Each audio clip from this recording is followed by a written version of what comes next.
పెద్ది సినిమాని ఎన్ని రకాలుగా ఆపుదాం అనుకుంటున్నారో అన్ని రకాలుగా ఆ సినిమా విజృంభిస్తుందని చెప్పాలి. విద్య, ఉద్యోగం, కళ్యాణం, అనారోగ్యం, విదేశీ ప్రయాణం, అనేక రకాల సమస్యలకి శాంతి పూజ చేసి రక్షలు ఇవ్వబడును. ఓం శివశక్తి పీఠం జ్యోతిష్యాలయం. ఎంత తొక్కుదామని ప్రయత్నించారో అంతకంత ఆకాశానికి అందుతున్నటువంటి ఆ రికార్డులు చూస్తేనే అర్థమవుతుంది.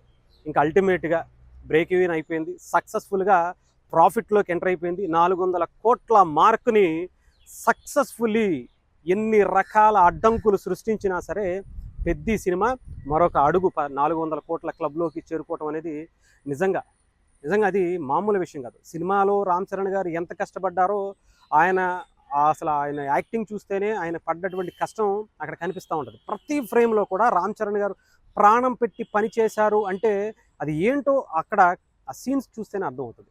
ఆ తర్వాత ఆ సినిమాని తొక్కాలనేటువంటి ప్లాన్స్, ఎన్ని రకాలుగా నెగిటివిటీ చేయాలనేటువంటి ప్లాన్స్, నెగిటివ్ ట్రోల్స్ కావచ్చు, నెగిటివ్ రివ్యూస్ కావచ్చు, ఇంకోటి కావచ్చు, చాలా రకాలైనటువంటి కుట్రలు థియేటర్లు ఆపటం దగ్గర నుంచి మొదలు పెడితే థియేటర్లో పడిన తర్వాత కూడా ఏమీ లేదు సినిమా అది ఇది అని చెప్పి ఇష్టానుసారం మాట్లాడినటువంటి ప్రతి ఒక్కరికి కూడా రామ్ చరణ్ గారి పర్ఫార్మెన్సు ఆ రికార్డుల ద్వారానే సినిమాకి ఇంకా పెరుగుతున్నటువంటి ఆదరణ ద్వారానే కనిపిస్తున్నటువంటి పరిస్థితి అయితే కనిపిస్తుంది.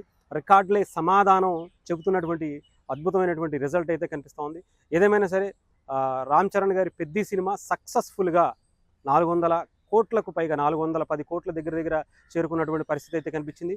ఏదేమైనా సరే రామ్ చరణ్ గారి పెద్ది మాత్రం ఇప్పట్లో ఆగేటువంటి పరిస్థితి అయితే కనిపించట్లేదు. 410 కోట్లు మళ్ళీ వీకెండ్స్ వస్తున్నాయి, మళ్ళీ ఇంకా పెరిగేటువంటి అవకాశాలు ఉన్నాయి. రిపీటెడ్ ఆడియన్స్ పెరుగుతున్నారు.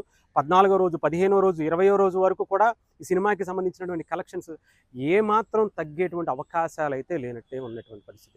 చూసినటువంటి ప్రతి ప్రేక్షకుడు, మహిళ, చిన్నవాళ్ళు, పెద్దోళ్ళు అందరూ కూడా ఈ సినిమాని తప్పుపడతారేంట్రా దరిద్రులారా, మీకు ఏమొచ్చి తగలడిందిరా నాయన అని చెప్పి ప్రతి ఒక్కళ్ళు నెగిటివ్ చేసినటువంటి ప్రతి ఒక్కళ్ళకి కూడా ప్రేక్షకులు సమాధానం చెప్తుంటే నాకైతే నిజంగా సినిమాని వీళ్ళు ఎంత గుండెల్లో పెట్టుకున్నారు, ఇలాంటి సినిమాని ఎవరు ఆపుదాం అనుకున్నా సరే ప్రేక్షకులు వాళ్ళ గుండెల్లో పెట్టుకుంటే ఎలా ఉంటుందో పెద్ది సినిమా ద్వారా ఒక ఎగ్జాంపుల్గా చూపించచ్చేమో అని అనిపించింది.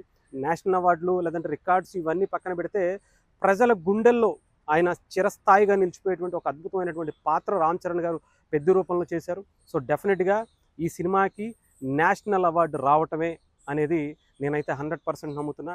ఢిల్లీ వేదికగా నేనైతే చెప్పదలుచుకున్నా, ఈ సినిమాకి రామ్ చరణ్ గారు ఇదే ఢిల్లీ వేదికగా నేషనల్ అవార్డు పెద్ది సినిమాకి తీసుకోబోతున్నారు. ఇది రాసి పెట్టుకుని అందులో ఎటువంటి సందేహం లేదు. రికార్డ్స్ని ఆపలేకపోయారు, ఆయనకు వచ్చేటువంటి అవార్డ్స్ని మీ తాతల ముత్తాతల తరమే కాలేదు, రేపు మీ మనవాళ్ళు మునిమనవాళ్ళ తరం కూడా కాదు. మెగా ఫ్యామిలీని ఆపటం అనేది చాలా క్లియర్గా ఈ సినిమాతో మరోసారి స్పష్టం చేసినటువంటి పరిస్థితి అయితే కనిపించింది.